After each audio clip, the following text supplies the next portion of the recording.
Visual బాగుంటుంది. Long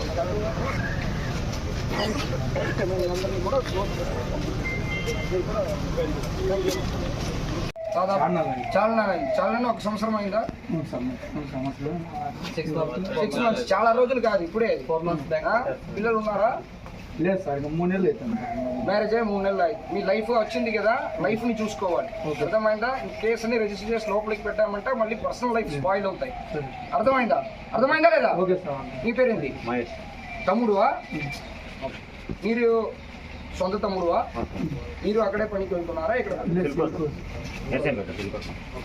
చదివారా మీరు? ఇంటర్ సెకండ్ ఇయర్ అయిపోయి డిగ్రీ డ్రాప్. 6 SIలు, అదేవిధంగా స్పెషల్ పార్టీ కలిపి దాదాపు 135 మందితో పాటు ఈరోజు కార్డన్ సెర్చ్ ఆపరేషన్ జరిగింది. దీంట్లో అవుటర్ కార్డన్, ఇన్నర్ కార్డన్ చెప్పేసి ఎవరు లోపలికి నుంచి బయటికి వెళ్లకుండా, బయటికి నుంచి లోపలికి రాకుండా ప్రివెంట్ చేసుకొని, వర్షం వచ్చడం వల్ల కొంచెం డిలే అయింది. అదర్వైజ్ మేము అరౌండ్ 5 o'clock స్టార్ట్ చేయాల్సింది కార్డన్ ఆపరేషన్. ఒక 45 minutes డిలే అయింది. తర్వాత సర్చింగ్ పార్టీస్ అని చెప్పేసి 16 పార్టీస్లు మనం సెటప్ చేయడం జరిగింది.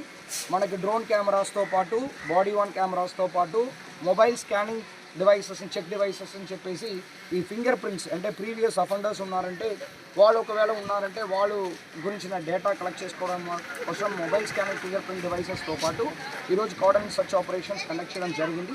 ఇక్కడ ఒక 6 రౌడీ షీటర్స్, ఆల్మోస్ట్ ఒక 7 to 8 సస్పెక్ట్ షీట్స్ని కూడా మనం వెరిఫై చేయడం జరిగింది. దీంట్లో గతంలో చాలా రోజులు ఒక 20-25 years ముందు అఫెన్స్ చేసిన వాళ్ళపైన కూడా రౌడీ షీట్ ఉంది. కాబట్టి వాళ్ళు ఒకవేళ లాస్ట్ 10 to 15 years ఎలాంటి అఫెన్సెస్లో ఇన్వాల్వ్ అవ్వకుండా ప్రశాంతంగా బతుకుతున్నారంటే వాళ్ళని కూడా ఈ డిసెంబర్ మంత్ ఇప్పుడు కూడా మన రౌడీ షీట్ రిమూవ్ చేస్తుంటాము, అంటే అడిషన్ చేస్తుంటాము. దాంట్లో పాత వాళ్ళు ఎవరు లాస్ట్ 15 yearsగా ప్రశాంతంగా ఉంటున్నారో వాళ్ళని తీసేసి, ఎవరు ఇప్పుడు యాక్టివ్గా నైట్ తాగేసి గొడవ చేయడము, అదేవిధంగా బాడీలీ అఫెన్సెస్లో ఇన్వాల్వ్ అవ్వడము అండ్లాగా ఎవరు యాక్టివ్గా ఉన్నారో వాళ్ళు, యంగ్స్టర్స్ ఎవరు ఉన్నారో వాళ్ళని, ఎవరు శాంతి భద్రతకి అంటే శాంతి భద్రతకి ఇబ్బంది కలిగిస్తున్నారో వాళ్ళని రౌడీ షీట్లో యాడ్ చేయమని చెప్పని కూడా మనం సజెస్ట్ చేయడం జరిగింది. ఇది కమింగ్ డేస్లో కూడా కంటిన్యూ అవుతాయి. అది కాకుండా మనకి main bikes, autos, RC book లేకుండా, అదేవిధంగా నంబర్ ప్లేట్ లేకుండా ఏమేమి ఉన్నాయో దాన్ని కూడా ఈరోజు సీజ్ చేయడం జరిగింది. సో ఇప్పుడు దాదాపు 85 బైక్స్ మనం సీజ్ చేసాము, 4 ఆటోస్ సీజ్ చేసాము. దీంట్లో ఎవరెవరికి నంబర్ ప్లేట్స్ లేదో వాళ్ళందరినీ కూడా మనం పోలీస్ స్టేషన్లో పెడతాము. వాళ్ళు వచ్చి ఎందుకు నంబర్ ప్లేట్ లేకుండా రన్ చేస్తున్నారన్న రీజన్ కరెక్ట్గా చెప్పారంటే వాళ్ళకి బైక్ ఇస్తాము, లేకపోతే 1 or 2 CRPC వేసేసి బైక్ని మేము సీజ్ చేస్తాము. వాళ్ళు కోర్టులో ప్రూవ్ చేసి తీసుకోవాలి. అదేవిధంగా RC బుక్ ఎవరెవరికి లేదో అది SDPO గారు నిర్ణయం తీసుకుంటారు. ఇక్కడ వాళ్ళకి మీటింగ్ కండక్ట్ చేసేసి, ఇది ఫస్ట్ టైం కాబట్టి వాళ్ళందరూ కూడా within a week RC book provide చేయాలి. ఒకవేళ ప్రొవైడ్ చేయకపోతే ఆ బైక్స్ని కూడా మేము చట్ట ప్రకారం సీజ్ చేస్తాం. వాళ్ళు కావాలంటే కోర్టులో వాళ్ళు ప్రూవ్ చేసుకొని తీసుకోవచ్చు. బికాస్ దొంగతనాలు కానీ అఫెన్సెస్ కానీ బైక్లో వల్లనే ఎక్కువ జరుగుతున్నాయి కాబట్టి ఆ బైక్ పైన ఎక్కువ నిఘా పెట్టడం అనేది జరుగుతుంది. కమింగ్ డేస్లో డ్రంక్ అండ్ డ్రైవింగ్ పైనతో పాటు కూడా కాన్సన్ట్రేట్ చేస్తాము. ఇక్కడ CCTV కెమెరాస్ ఒక 4 CCTV కెమెరాస్ వరకు ఇందిరామా కాలనీలో ఉంది. ఇంకా ఒక 10 CCTV కెమెరాస్ వరకు కూడా పెట్టమని చెప్పి సజెస్ట్ చేయడం జరిగింది.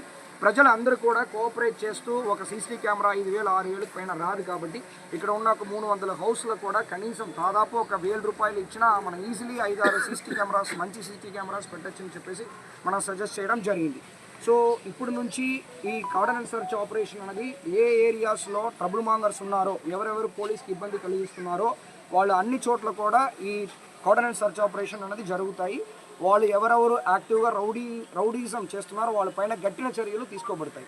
సో వాళ్ళ ఫ్యామిలీ మెంబర్స్ కూడా వాళ్ళు ఏం చేస్తున్నారు, ఎక్కడ వెళ్తున్నారు, నైట్ ఏమేమి ఇబ్బంది కలిగిస్తున్నారు పబ్లిక్ అనే క్లారిటీ వాళ్ళు ఫ్యామిలీకి కూడా ఉండాలి. వాళ్ళ తల్లి ఉండొచ్చు, వాళ్ళ వైఫ్ ఉండొచ్చు, వాళ్ళ పిల్లలు ఉండొచ్చు. వాళ్ళు కూడా ఎవరెవరు రౌడీజం చేస్తున్నారో వాళ్ళని కంట్రోల్ చేసుకోవాల్సిన బాధ్యత వాళ్ళు కూడా ఉంది. ఎందుకంటే వీళ్ళని మేము అరెస్ట్ చేసినా, చట్ట ప్రకారం యాక్షన్ తీసుకున్నా అఫెక్ట్ అవుతున్నది వాళ్ళే కాబట్టి వాళ్ళు కూడా బాధ్యత తీసుకోవాలి. నాకు తెలియదు, ఎక్కడో వెళ్ళిపోయారు, ఇలాంటి కథలన్నీ చెప్పకూడదని చెప్పేసి కోరుకుంటున్నాను. సార్, ధర్మవరంలో ఉగ్రవాద సానుభూతి పరులు చాలా మంది ఉన్నారు.